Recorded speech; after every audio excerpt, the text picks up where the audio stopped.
नाही मी आज मराठवाडा दौऱ्यावर आहे। मी महिला म्हणून एक पक्ष काढलेला आहे आणि मी मराठवाडा दौऱ्यावर आहे आणि मी आज फक्त जनताचा विचार करत आहे आणि जनताचे बारे में ही मुद्देवर बोलणार आहे आणि माझे लोक उभे राहतील तो मी 100% EVM मध्ये जिकडे ठेवतात तिकडे मी जामरची मागणी करणार।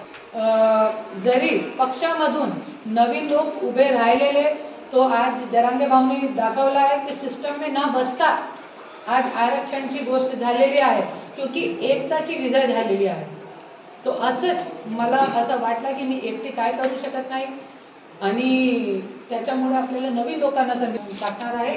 दिल्लीमधून इलेक्शन कमिशनमध्ये पण मी कंप्लेंट लॉन्च केलेली आहे, नार्वेकर साहेबांना दिलेली आहे, कलेक्टर साहेबांना दिलेली आहे, मुंबई कलेक्टर साहेबांना आणि आता काही झालेला नाही 10-15 दिवसामध्ये तो मी हायकोर्टामध्ये जाणार आहे मध्ये आहे आणि खूप नवीन पक्ष आहे। 1 महिन्यापूर्वी आपल्याला नाव भेटलेलं आहे, शिवशक्ती मागितला होता पण स्वराज्य शक्ती भेटलेला आहे। त्याच्यामुळे पण जरी मला चांगले लोक भेटले तो मी पुढाकार घेणार आहे।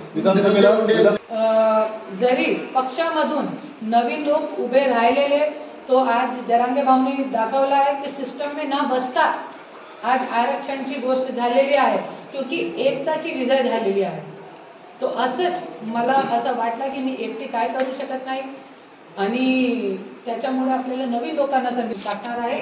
दिल्लीमधून इलेक्शन कमिशनमध्ये पण मी कंप्लेंट लॉन्च केलेली आहे, नार्वेकर साहेबांना दिलेली आहे, कलेक्टर साहेबांना दिलेली आहे, मुंबई कलेक्टर साहेबांना आणि आता काही झालेला नाही 10-15 दिवसामध्ये तो मी हायकोर्टामध्ये जाणार आहे। त्या दुसऱ्या पक्षामध्ये गेली तो माझ्या पण तेच होणार जे हे लोकांचा चालू आहे त्याच्यामुळे आणि एकटा कोणी काय करू शकत नाही। मी जरी उद्या आमदार काय करणार, कुठे जाणार समाज, तो पहिल्यांदा आपल्याला आपला लोकशाही वाचवावं लागेल, नवीन लोकांना राजकारणामध्ये यावं लागेल तरी आपण समाज पण वाचवू शकता। ज्यांची लायकी आहे पक्ष उघडण्याची करुणा मुंडे, फक्त एकही महिलांची लायकी आहे तो जरी मी एक स्त्री म्हणून जरी मी हे पाहून चाललेला आहे तो मी महाराष्ट्राची जनता मध्ये आहे आणि खूप नवीन पक्ष आहे।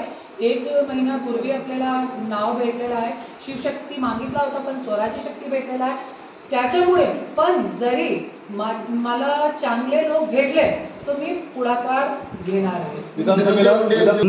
त्यांच्याबद्दल मी काय बोलणार नाही। आज मी इतकी लांब नाही, तुम्ही आता तुमचा स्वतंत्र पक्ष आहे, एखाद्या मंत्र्याबद्दल तुम्ही व्यक्त होऊ शकतात की त्या मंत्र्याचं काम कसं आहे त्याबद्दल। मी फक्त त्यांच्या विरोधात नाही पण मी सगळेच्या विरोधात मी बोलते।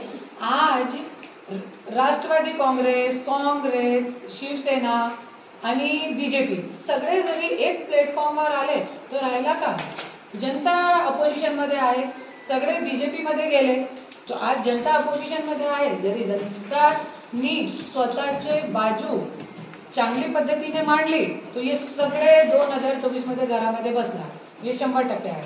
महाराष्ट्राचा बिहार झाला। ABP माझा, उघडा डोळे बघा नीट।